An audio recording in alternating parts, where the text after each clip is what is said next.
ನಮಸ್ಕಾರ ವೀಕ್ಷಕರೇ, ಪಾಕಾಸ್ತ್ರ ಚಾನಲ್ಗೆ ಸ್ವಾಗತ. ಇವತ್ತು ನನ್ನ ಅಮ್ಮನ ಸ್ಟೈಲ್ ತುಂಬ ಚೆನ್ನಾಗಿ ನಾಟಿ ಕೋಳಿ ಸಾರು ಮಾಡ್ತಾಯಿದ್ರು. ತುಂಬ ಟೇಸ್ಟ್ ಕೊಡೋದು. ಅದೇ ರೀತಿ ನಾನು ಅಮ್ಮನ ಹತ್ರ ಕೇಳಿಕೊಂಡು ಇವತ್ತು ಮಾಡ್ತಾಯಿದ್ದೆ. ನೋಡಿ, ತುಂಬ ರುಚಿಯಾಗಿ ಬಂದಿದೆ. ಒಮ್ಮೆ ನೀವು ಇದನ್ನು ಟ್ರೈ ಮಾಡಿದರೆ ಖಂಡಿತ ಮನೆ ಮಂದಿಯೆಲ್ಲ ಇಷ್ಟ ಆಗಿ ಮತ್ತೆ ಮತ್ತೆ ಇದೇ ಥರ ಮಾಡಿಕೊಡಿ ಅಂತ ಹೇಳ್ತಾರೆ. ಒಮ್ಮೆ ನೀವು ಇದನ್ನು ಟ್ರೈ ಮಾಡಿ ನೋಡಿ, ತುಂಬ ರುಚಿಯಾಗಿ ಬರುತ್ತೆ. ಇಲ್ಲಿ 1 kg ಆಗೋಷ್ಟು ನಾಟಿ ಕೋಳಿಯನ್ನು ನಾನು ಚೆನ್ನಾಗಿ ವಾಶ್ ಮಾಡಿ ರೆಡಿ ಮಾಡಿ ಈಗ ಇಟ್ಕೊಂಡಿದ್ದೆ. ಇದನ್ನು ಸ್ಕಿನ್ ಔಟ್ ಮಾಡಿಲ್ಲ, ಸ್ಕಿನ್ ಇರುವಂಥ ನಾಟಿ ಕೋಳಿ ಇದು. ಈಗ ಒಂದು ಹಿಡಿಯಾಗುವಷ್ಟು ಮೆಣಸಿನಕಾಯನ್ನು, ಬ್ಯಾಡಗಿ ಮೆಣಸಿನಕಾಯನ್ನು ತೆಂಗಿನ ಎಣ್ಣೆ ಹಾಕಿ ಈ ಥರ ಗರಿಯಾಗಿ ಅದನ್ನು ಹುರಿದು ರೆಡಿ ಮಾಡ್ಕೊಂಡಿದ್ದೆ. ನೋಡಿ, ಅದನ್ನು ಕಟ್ ಮಾಡಿದೆ ತಕ್ಷಣಕ್ಕೆ ಪಟ್ಟಂತ ಮುರಿಬೇಕದು. ಆ ರೀತಿ ಅದನ್ನು ಸಣ್ಣ ಉರಿ ಇಟ್ಟು ಒಂದು ಮೆಣಸಿನಕಾಯಿನೂ ಕಪ್ಪಾಗದ ರೀತಿಯಲ್ಲಿ ಹುರ್ಕೊಂಡು ರೆಡಿ ಮಾಡ್ಕೊಂಡಿದ್ದೆ. ಈಗ ಒಂದು ದೊಡ್ಡ ಸ್ಪೂನಲ್ಲಿ 1 ಸ್ಪೂನ್ ಆಗುವಷ್ಟು ಕಾಳು ಮೆಣಸನ್ನು ಹಾಕ್ಕೊಂಡಿದ್ದೆ. ಅದಕ್ಕೆ ಸ್ವಲ್ಪ ತೆಂಗಿನ ಎಣ್ಣೆ ಹಾಕಿ ಅದನ್ನು ಕೂಡ ಹುರ್ಕೊಳ್ಳೋಣ. ಈಗ ಕಾಳು ಮೆಣಸನ್ನು ಹುರಿದಿದ್ದು ತೆಗೆದಿಟ್ಕೊಂಡು ಇದನ್ನೊಂದು ಪ್ಲೇಟಿಗೆ ತೆಗೆದಿಟ್ಕೊಂಡು ಒಂದು ಅರ್ಧ ಸ್ಪೂನ್ ಆಗುವಷ್ಟು ಮೆಂತ್ಯವನ್ನು ಹಾಕ್ಕೊಳ್ತಾ ಇದ್ದೆ. ಇದನ್ನು ಸಣ್ಣ ಉರಿ ಇಟ್ಟು ಕೆಂಪಾಗುವ ಹಾಗೆ ಮೆಂತೆಯ ಪರಿಮಳ ಬರಬೇಕು, ಆ ರೀತಿ ಅದನ್ನು ಹುರ್ಕೊಳ್ಬೇಕು. ಕಪ್ಪಾಗಬಾರ್ದು. ಹುರಿದು ಕೂಡ ತೆಗೆದಿಟ್ಕೊಳ್ತೇನೆ ಇದನ್ನು. ನಾವು ಮಸಾಲೆಯನ್ನು ಹುರಿಯುವುದರಲ್ಲೇ ಮಸಾಲೆ ಯಾವ ರೀತಿ ಹುರ್ಕೊಳ್ತೀವಲ್ಲ ಆ ರೀತಿಯೇ ನಮ್ಮ ಅಡುಗೆನೂ ರುಚಿ ಕೊಡುತ್ತೆ. ಮಸಾಲೆ ಹುರಿಯುವಾಗಲೂ ತುಂಬ ಚೆನ್ನಾಗಿ ಟೇಸ್ಟಿಯಾಗಿ ಬರಬೇಕಂದ್ರೆ ನಿಧಾನವಾಗಿ ಕಪ್ಪಾಗದ ರೀತಿಯಲ್ಲಿ ಮತ್ತು ಹಸಿ ಇರಬಾರ್ದು. ಯಾವೊಂದು ಮಸಾಲೆನೂ ಹಸಿ ಇರದ ಹಾಗೆ ಅದನ್ನು ಹುರ್ಕೊಳ್ಬೇಕು. ಆವಾಗ ಟೇಸ್ಟ್ ಚೆನ್ನಾಗಿ ಬರುತ್ತೆ.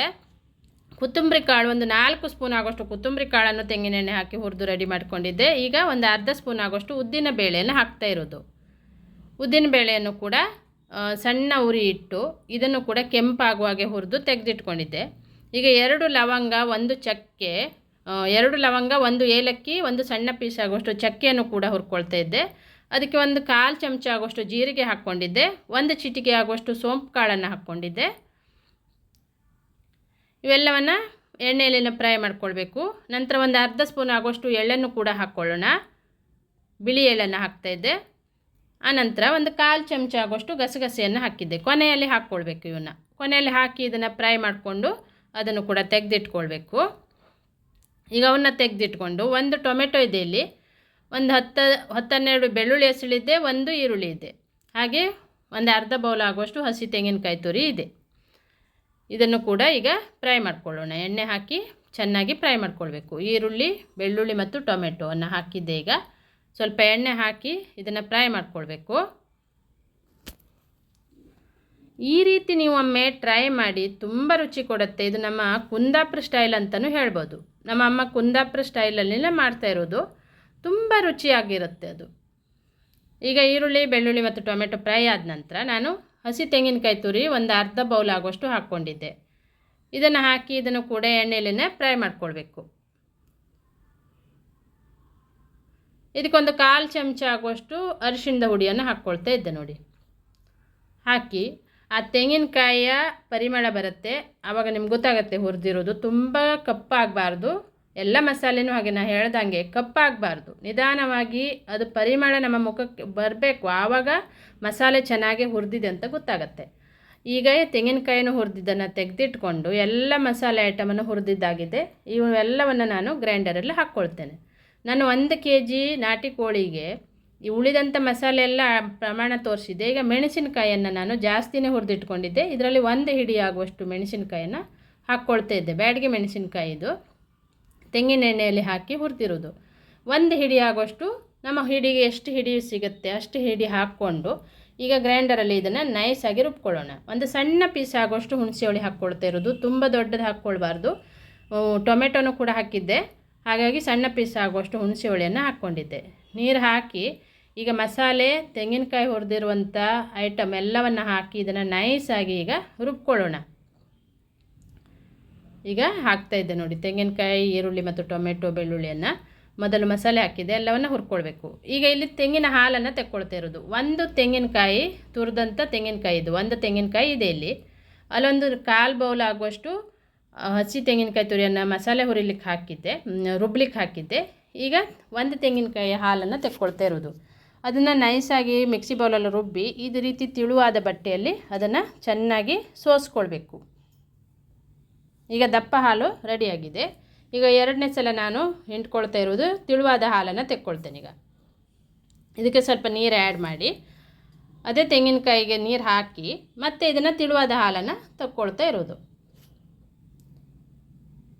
2 ಥರದ ಹಾಲನ್ನು ತೆಗೆದಿಟ್ಕೊಂಡಿದ್ದೆ ನಾನೀಗ. ನೋಡಿ ಹಾಲು ರೆಡಿಯಾಗಿದೆ. ಈ ಕಡೆ ಚಿಕನನ್ನು ನಾನು ಕುಕ್ಕರಲ್ಲಿ ಹಾಕಿ ಬೇಯಿಸ್ಕೊಳ್ತೇನೆ.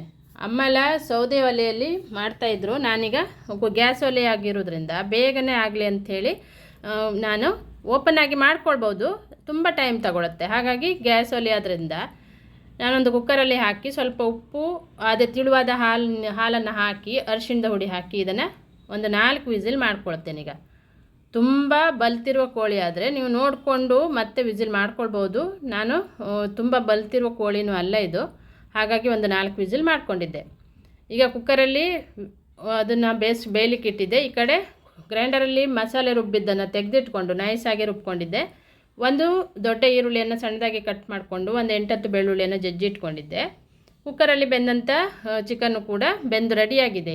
ಈಗ ಒಂದು ಬಾಣಲೆ ಪಾತ್ರೆ ತೊಗೊಂಡು ಈ ಪಾತ್ರೆಗೆ ಒಂದು 4 ಸ್ಪೂನ್ ಆಗುವಷ್ಟು ತೆಂಗಿನೆಣ್ಣೆಯನ್ನು ಹಾಕ್ಕೊಳ್ಳೋಣ. ಈಗ ಈ ಪಾತ್ರೆ ಚೆನ್ನಾಗಿ ಕಾದ ನಂತರ ಒಂದು 4 ಸ್ಪೂನ್ ಆಗುವಷ್ಟು ತೆಂಗಿನೆಣ್ಣೆ ಹಾಕ್ತಾಯಿದ್ದೆ ನೋಡಿ. ಈಗ ಬೆಳ್ಳುಳ್ಳಿಯನ್ನು ಹಾಕಿ ಚೆನ್ನಾಗಿ ಫ್ರೈ ಮಾಡ್ಕೊಳ್ಳೋಣ. ನಂತರ ಸಣ್ಣದಾಗಿ ಕಟ್ ಮಾಡಿದಂಥ ಈರುಳ್ಳಿಯನ್ನು ಹಾಕ್ಕೊಳ್ತೇನೆ ನಾನು.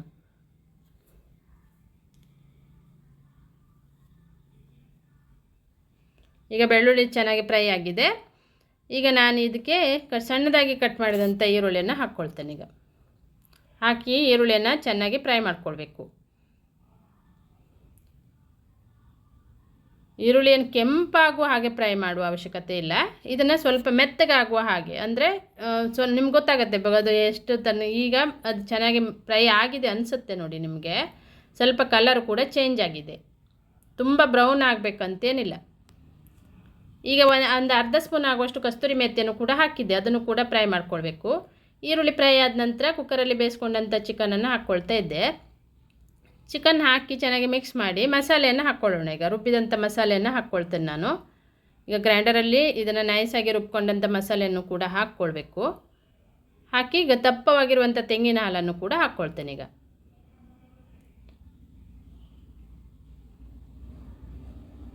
ನೋಡಿ ತೆಂಗಿನ ಹಾಲನ್ನು ಕೂಡ ಹಾಕಿದ್ದೆ. ಈಗ ಚೆನ್ನಾಗಿ ಮಿಕ್ಸ್ ಮಾಡ್ಕೊಳ್ಳೋಣ. ತೆಂಗಿನ ಹಾಲು ಹಾಕಿದ ನಂತರ ನೀವು ತುಂಬ ದಪ್ಪ ಇತ್ತಂದರೆ ನೀರನ್ನು ಆ್ಯಡ್ ಮಾಡ್ಕೊಳ್ಬೋದು. ಒಂದು ವೇಳೆ ಇದೇ ಸಾಕು ಅನಿಸಿದರೆ ನೀರನ್ನು ಆ್ಯಡ್ ಮಾಡುವ ಅವಶ್ಯಕತೆ ಇಲ್ಲ. ಈಗ ರುಚಿಗೆ ತಕ್ಕಷ್ಟು ಉಪ್ಪನ್ನು ಹಾಕಿದ್ದೆ. 1 ಸ್ಪೂನ್ ಆಗುವಷ್ಟು ಗರಂ ಮಸಾಲೆ ಹುಡಿಯನ್ನು ಹಾಕಿದ್ದೆ ನಾನು. ಚೆನ್ನಾಗಿ ಮಿಕ್ಸ್ ಮಾಡಿ ಇದನ್ನು ಕುದಿಲಿಕ್ಕೆ ಇಡೋಣ. ಈಗ ಚೆನ್ನಾಗಿ ಕುದಿಸ್ಕೊಳ್ಬೇಕು.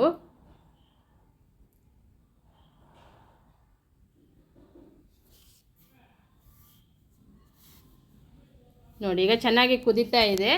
ಕುದ್ದು ಮೇಲ್ಗಡೆ ಎಣ್ಣೆ ತೇಲಾಡುತ್ತೆ. ಇದೇ ಥರ 2-3 ಕುದಿ ಬರಬೇಕು ಚೆನ್ನಾಗಿ.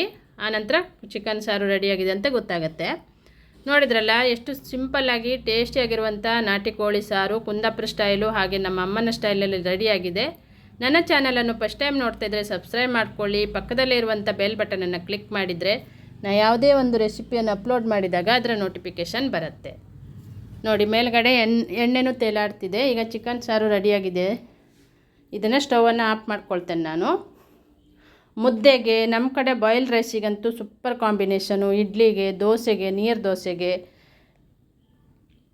ತುಂಬ ಚೆನ್ನಾಗಿ ಟೇಸ್ಟಿಯಾಗಿರುವಂಥ ನಾಟಿ ಕೋಳಿ ಸಾರು ರೆಡಿಯಾಗಿದೆ ವೀಕ್ಷಕರೇ. ನೀವು ಒಮ್ಮೆ ಟ್ರೈ ಮಾಡಿ, ಹಾಗೆ ಇನ್ನೊಬ್ಬರಿಗೆ ಶೇರ್ ಮಾಡಿ, ಲೈಕ್ ಮಾಡಿ, ಸಪೋರ್ಟ್ ಮಾಡಿ.